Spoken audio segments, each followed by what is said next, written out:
Hey guys, it's Casey. Today I'm working on a project. I've got all of these mixed up pigments. These all have sparkle in them and they're mixed with different mediums. And I don't know what medium's what. And I want to just, and some of them just have a teeny tiny amount in them. So I want to just use these up today and start fresh.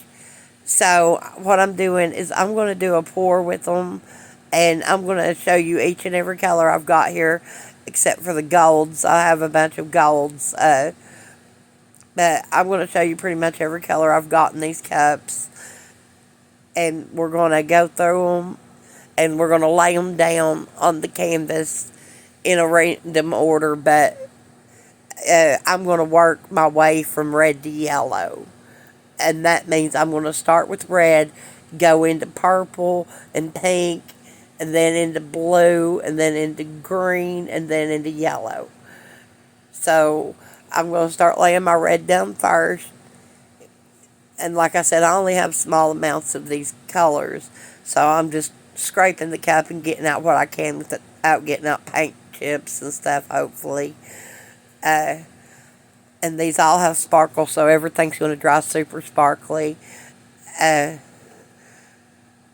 Most of them are primary elements, but some of them are like TLP pigments, mica powders.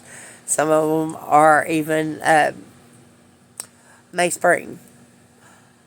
That's another pigment company I just adore. Mayspring has the most gorgeous pigments, guys. Uh, I usually use those in my resin, but they look beautiful in fluid art as well. You could do so much with the Mayspring pigments, or any pigments for that sake. But right now we're just laying them down on a dry canvas, and we're just going to get all of this color out of these cups, and we're going to spread these colors around and try to make like a landscape in a way. We're going for a red sky, a red violet sky, and a um, yellow green landscape area, yellow green gold. We're going to have gold throughout the entire piece, um, but right now it just looks like a total mess, and it's going to for a while. Just spreading all these colors out takes some time, especially when you're down to just a tiny bit in the cup and you're having to scrape the cups. But I'm going to start fresh, so I need to clean out these cups.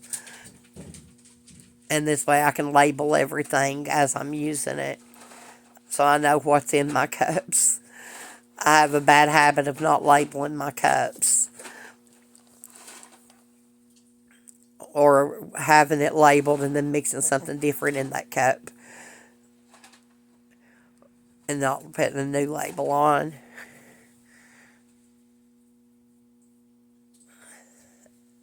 It looks like a total disaster right now, and like I said, it's going to for a minute. It's going to look really, really messy because I'm just throwing the colors down randomly, but they are going in a specific order. I mean, everything I'm doing in a specific order so that the red doesn't blend into the green and turn into a brown. I'm trying to lay it down in a way that it'll blend together well. That's why I worked myself from red to yellow. This way it would blend together well all the way down. Okay, now all I've got left to put on is some gold. I'm taking the gold and just putting it a little bit of everywhere. And I've got a bunch of different golds here, guys. Uh, some of the golds I'm going to keep down in the yellow area, and then some of them I'm going to drizzle everywhere. Like this one right here. I love this gold.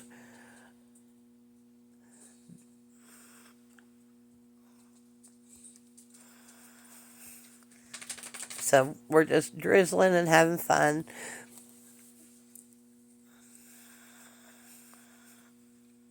Now this is actually way too much paint for this canvas. Way too much. And I'm going to have to move these colors around and then tilt off a lot of paint. But I start moving it like this, and I'm not liking the movement, so I turn sideways and go sideways with it. And I'm like, well, I've got to spread these together so that it looks cohesive. And that's all I did. I just swiped it. I didn't put cells on. I didn't use a cell activator. I just swiped the colors together. And it's really pretty at this point. Uh, the colors look really good together. They're moving together well. Uh, so we're just going to keep spinning it out. And we're going to get all of these colors spun out. And just hope for the best when it dries. Hope that it dries well. But it's looking pretty good. It's looking the way I'd like it to look. I mean, it's got a lot more yellow in it than I expected. But this is how it dried. Super shiny, super sparkly. If I was to put this in a resin, it would just about glow. It'd be so blanky. But now we're going to add some stencils. I wanted to do a piece with the deers. So I pulled out a couple different deer stencils. This one I've taped down to the canvas. It's an 8x8 stencil. And I'm just using the deer out of the piece. I'm not using the trees. I'm not going to do the birds either. I'm just going to use the deer. And then once I get that down, I'm going to pull off the stencil, let it dry, and then I'm going to add this other stencil. And I ain't going to make you watch me do that. I just added it. And now I've got some, it's Artsyville full adhesive. And I'm just painting it on to my canvas. Now I'm going to have to throw this brush away after I get done doing this, because there is no cleaning a brush after you use this full adhesive. It is done. You're going to have to throw your brush away, so be prepared. Make sure it's an older brush that you don't care to throw away. And I'm just going to cover up the parts that I want to put the full on. And that's pretty much going to be both deers. I'm going to paint them with all this full adhesive. And what you want to do after you paint it on, you want to let it dry for 30 minutes to an hour until it becomes clear. When you can't see the adhesive anymore, that's when it's okay to add your full. Now it's sticky and tacky, and just about everything will stick to it at this point. So be mindful of that. Because you don't want to get micas or something all over it, because it's going to stick and it's going to cover it. So make sure you have everything that could spill or get on it away from it. But I'm just adding these full flakes, spreading them out all over the painting, trying to cover up everything I've put the adhesive on. This is a fun project. I love doing stuff like this. I mean, it didn't exactly come out the way I wanted, but I do love it. I see the full, and I'm like, I don't love this. I don't love it at all. I liked it better black. So we're going to go back in, and we're going to add some black back in. And I'm going to keep playing with it and playing with it until I get it to a point that I like what I'm seeing. Because like I said, that full by itself just wasn't working for me. So first I'm going to attempt just adding the black face back. And just adding the black face back wasn't enough for me. It didn't do it. It didn't look right to me. So I'm thinking, okay, well, I've added the black face back. What if I just add some black on the legs? And so I play with that idea, and I put the black tail on, and still not in love. It wasn't enough. Didn't really do anything. So I put it back over it, and I start thinking, well, what if I put some black right here and give him like a mane? And that just looked messy to me. So I tried to rub it out, and then what I realized, once you put black paint on there, you can't clean it off with the baby wipe. You can't clean that full off.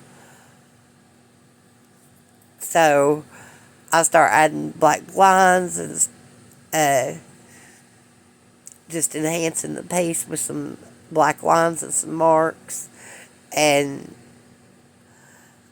I start liking it a little bit better and a little bit more. And then I'm looking at it, and I'm like, well, I'm going to work on this other one a little bit, because I know I want some black put back into him. So I just keep adding black highlights throughout the entire piece, just trying to give it a little extra something and turn it into something that I like. And like I said, he's not perfect, and I like the imperfection of this piece. And the dark lines really do help right here with this one. Now the back one's still bothering me, and I know that I'm going to have to do something else with it because it's still not good enough for me. And I like the front one. I really like the front one. I may put some more black on the antlers later, but right now I'm liking the front one, and I'm going to go ahead with the back and put some black on the on this deer. I'm going to add some more black highlights, and the black on the face just like wiped the face out completely, almost. And then I tried to wipe it off, and as you see, that's not coming off now. Once I got the black on the deer, it was just spreading all over, but it wasn't coming off. So I just decided to go back in and paint it black.